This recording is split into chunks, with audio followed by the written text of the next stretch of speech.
Iran एटमी power बनेगा या नहीं, इसका फैसला बस होने ही वाला है। इस जंग के आखिरी राउंड की शुरुआत हो गई है। अमेरिका ईरान के यूरेनियम पर जबरन कब्जा करने के लिए ऑप्शन तलाश रहा है। इस ऑप्शन में ग्राउंड ऑपरेशन से लेकर न्यूक्लियर बटन दबाने तक शामिल है। सैटेलाइट इमेज में खुलासा हो रहा है कि ईरान की न्यूक्लियर साइट्स पर हलचल हो रही है, लेकिन ईरान के सीक्रेट बारूदी खेल के सामने क्या अमेरिकी मिशन कामयाब हो पाएगा? और अगर ईरान एटमी हथियार बना रहा है तो मिडिल ईस्ट पर कितना बड़ा खतरा मंडरा रहा है, देखिए। ईरान की घातक एटमी हकीकत, अमेरिका के हाथ विध्वंस का सच।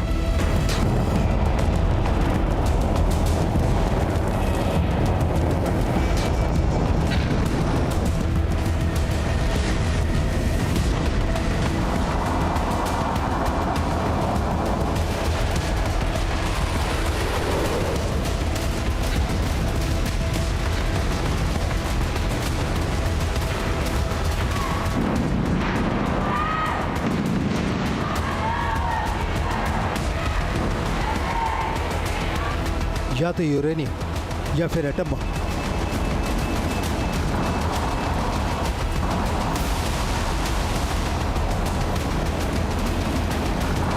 या तो जंग का आखिरी राउंड या फिर बूट्स ऑन द ग्राउंड।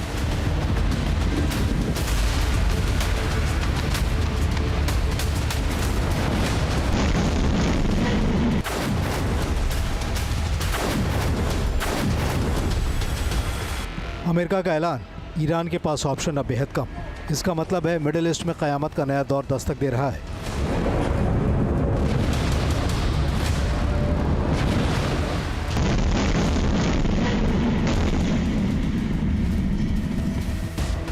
यानी कि ऐसी बर्बादी जिसका पलीता सीधे सीधे न्यूक्लियर वॉर से जुड़ा है।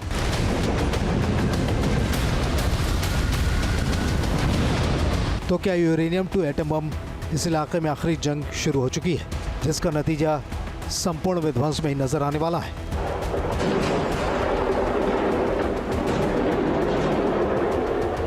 अमेरिका को ईरान का यूरेनियम चाहिए,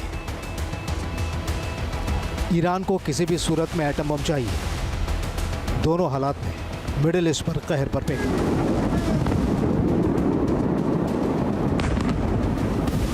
इस कथित सीज़ फायर के बावजूद अमेरिका और ईरान के बीच हमलों की रफ्तार बढ़ गई है।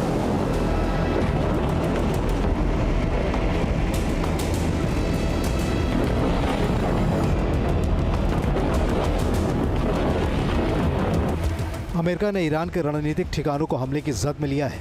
तेहरान सहित कई शहरों के ऊपर ताबड़तोड़ बमबारी की है।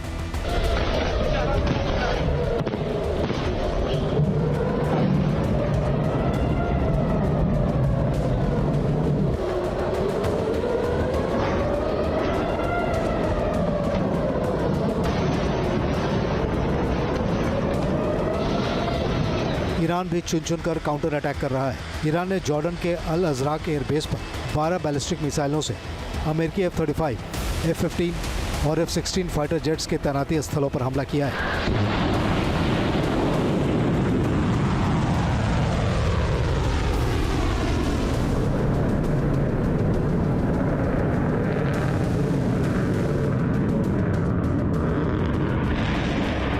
बहरीन में अमेरिकी नेवी की 5वीं फ्लीट को भी ईरान ने तबाह कर दिया है। सवाल है कि इस वक्त ये हालात आखिर किस ओर मुड़ता दिख रहा है।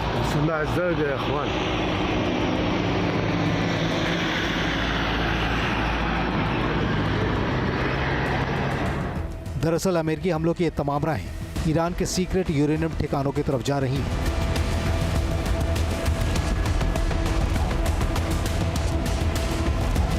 क्योंकि ईरान की यूरेनियम पावर को लेकर कई सनसनीखेज और विस्फोटक खुलासे हुए हैं।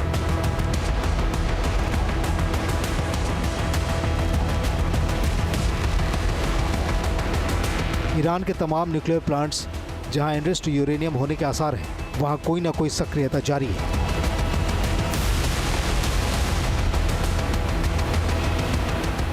Institute for science and international security ISIS Iran की अहम एटमी साइट्स इस्फहान, फोडो और नतांज पर लगातार निगाहें बनाए हुए हैं।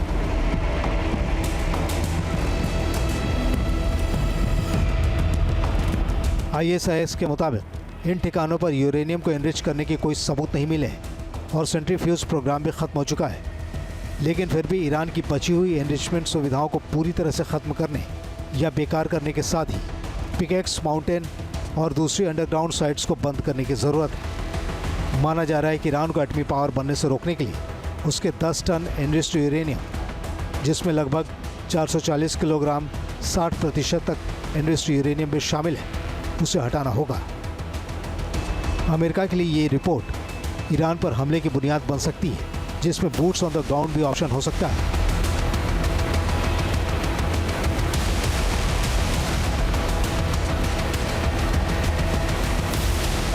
Institute for science and international security ने ईरान के न्यूक्लियर ठिकानों को लेकर कई सैटेलाइट इमेज रिलीज की हैं।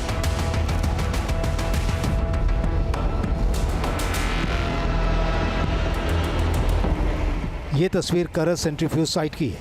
25 अप्रैल की इस इमेज में दिख रहा है कि साइट का प्रवेश द्वार तबाह हो चुका है। इसकी प्रोडक्शन बिल्डिंग और प्रशासनिक कार्यालय की इमारत भी जमींदोज हो चुकी है। दूसरी तस्वीर फोर्डोस सपोर्ट सेंटर की है। अमेरिकी इजरायली हमले में इस साइट पर बिल्डिंग की छत पूरी तरह उड़ चुकी है। तीसरी और चौथी सैटेलाइट तस्वीर नतांज न्यूक्लियर प्लांट की। 2 मई की इस तस्वीर में मलबों का ढेर दिख रहा है, लेकिन 23 मई को ये मलबे वहाँ से हटा दिए गए। नतांज की इस साइट पर 74 से 96 किलोग्राम हाईली एनरिच्ड यूरेनियम होने की संभावना है। और 5वीं तस्वीर इस्फहान के टनल अंडरग्राउंड कॉम्प्लेक्स की है। हालांकि 17 मई की इस तस्वीर में दिख रहा है कि साइट से मलबों को हटाने की कोशिश नहीं की गई है। माना जाता है कि यहाँ 265 से 287 किलोग्राम 60% तक हाईली एनरिच्ड यूरेनियम स्टोर है। इन तस्वीरों से जाहिर हो रहा है कि अमेरिका और इजराइल के हमलों ने ईरान की यूरेनियम एनरिचमेंट ताकत को तोड़ दिया है।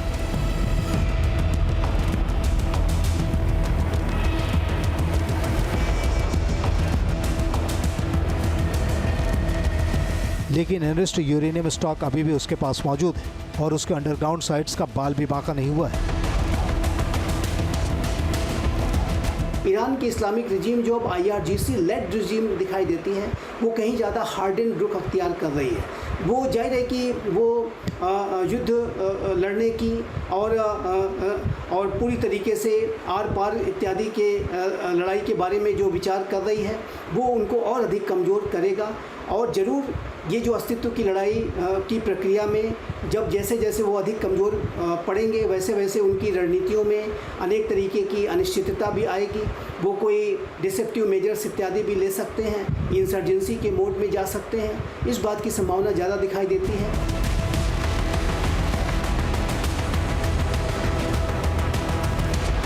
ईरान दरअसल पैसिव डिफेंस की ताकत बढ़ा रहा है, जिसका मतलब है बगैर कोई हरकत किए जितना यूरेनियम है उसे महफूज रखने में ताकत लगाना।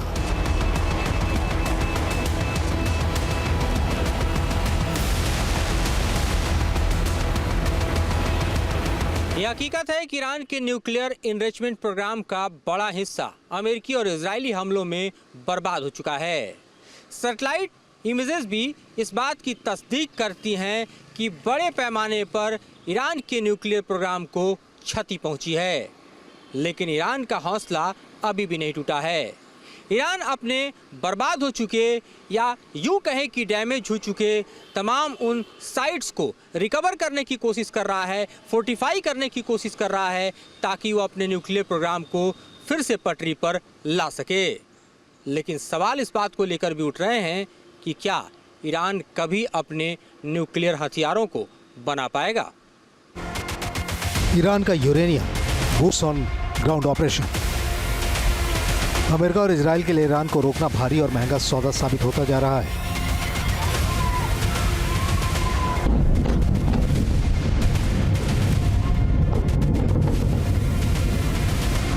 मिसाइलों और बमों के बूते ईरान से जंग जीतना तकरीबन नामुमकिन हो गया है।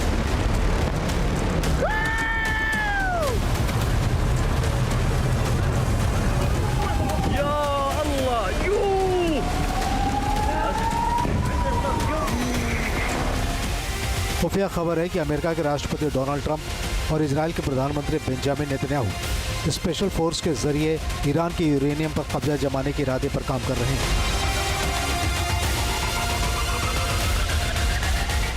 ट्रंप का दावा है कि अमेरिकी स्पेस फोर्स ईरान के परमाणु ठिकानों पर 24 घंटे नजर रखे हुए है। अमेरिकी और इजरायली स्पेशल फोर्स मौका देखते ही ईरान के यूरेनियम को हासिल करने के लिए सैन्य कार्रवाई को अंजाम दे सकती है। इस रणनीति के तहत स्पेशल फोर्स ईरान के एटमी उपकरण और संवर्धित यूरेनियम को या तो वहां से उठाकर ले आएगी या फिर वहीं के वहीं नष्ट कर देगी।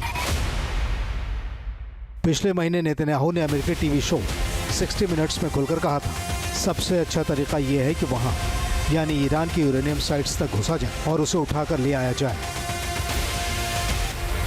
ईरान के यूरेनियम के लिए बूट्स ऑन ग्राउंड कितना असरदार हो सकता है? कई मिलिट्री एक्सपर्ट्स मानते हैं कि ईरान के यूरेनियम और न्यूक्लियर प्रोग्राम के खात्मे के लिए बूट्स ऑन ग्राउंड मतलब जमीनी सैन्य ऑपरेशन काफी मुश्किल और सीमित रूप में ही मुमकिन है।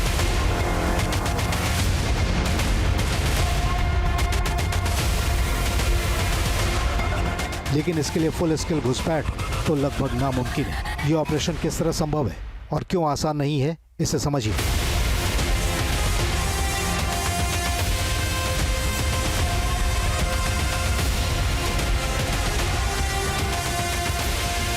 एक तरीका है ईरान के हाई वैल्यू टारगेट्स को निशाने पर लेना, जैसे एनरिच्ड यूरेनियम स्टॉक को जब्त या बर्बाद करना, साइट्स को हमेशा के लिए नुकसान पहुंचाना या वैज्ञानिकों को टारगेट करना।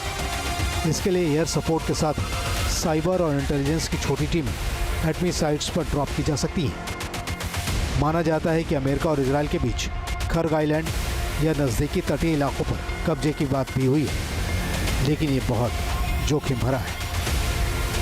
ऐसे ग्राउंड ऑपरेशन में दोनों तरफ से भारी कैजुअल्टी हो सकती है। ईरान का गुरिल्ला वॉर वाला घातक जवाब, प्रॉक्सी अटैक्स और स्ट्रेट ऑफ हॉर्मुज को ब्लॉक करना बूट्स ऑन ग्राउंड को कभी भी नाकाम साबित कर सकता है।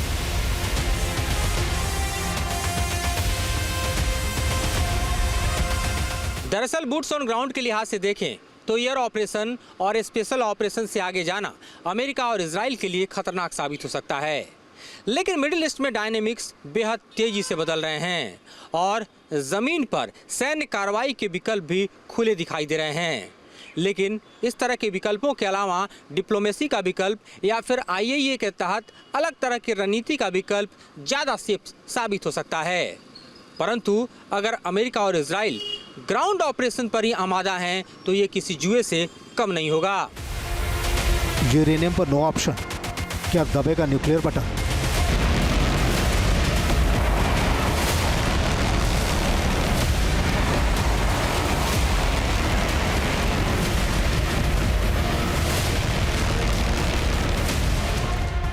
दुनिया के जाने माने खोजी पत्रकार सिमोर हर्ष ने एक नया दावा कर सनसनी मचा दी है। सिमोर हर्ष के मुताबिक ट्रंप ईरान वॉर से तंग आ चुके हैं। वो इसे जल्द से जल्द खत्म करने के लिए एटमी विकल्प पर मंथन कर रहे हैं।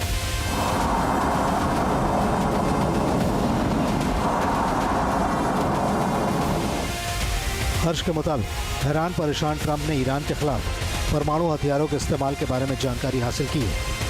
इसका मकसद मौजूदा सैन्य गतिरोध को खत्म करना और तेहरान को कम समय में बहुत तेजी से किसी समाधान के लिए मजबूर करना है। हर्ष ने इजरायली खुफिया एजेंसी के हवाले से कहा है कि ईरान के पास अभी भी लगभग 420 किलोग्राम संवर्धित यूरेनियम मौजूद है और अमेरिका इजरायल के पिछले हवाई हमलों के बावजूद इसका ज़्यादातर हिस्सा सुरक्षित है। लेकिन सवाल वही कायम है, क्या अमेरिका के लिए ईरान के खिलाफ गैर पारंपरिक हथियारों का इस्तेमाल संभव है?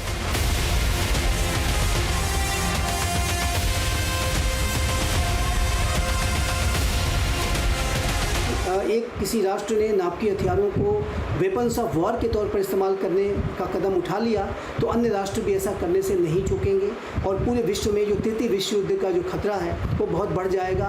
नाभिकीय युद्ध का जो खतरा है वो बहुत बढ़ जाएगा और पूरी मानवता के विनाश की स्थिति बन जाएगी। तो ऐसे में United states of America in सारी स्थितियों को ध्यान में रखते हुए और इस तरीके के बेहद भयावह सिनारियोज़ को ध्यान में रखते हुए मुझे नहीं लगता कि अमेरिका ईरान के विरुद्ध कोई न्यूक्लियर वेपन्स का इस्तेमाल करने जा रहा है। ईरान के यूरेनियम पर जबरन कब्जा जमाना हो या ईरान के एटमी ठिकानों को पूरी तरह नेस्तनाबूद कर देना या फिर न्यूक्लियर हमलों की धमकी देना हो, इसने इस जंग को आग का ऐसा दरिया बना दिया है जहां हर गुजरते पल के साथ विनाश का दायरा बढ़ता जा रहा है।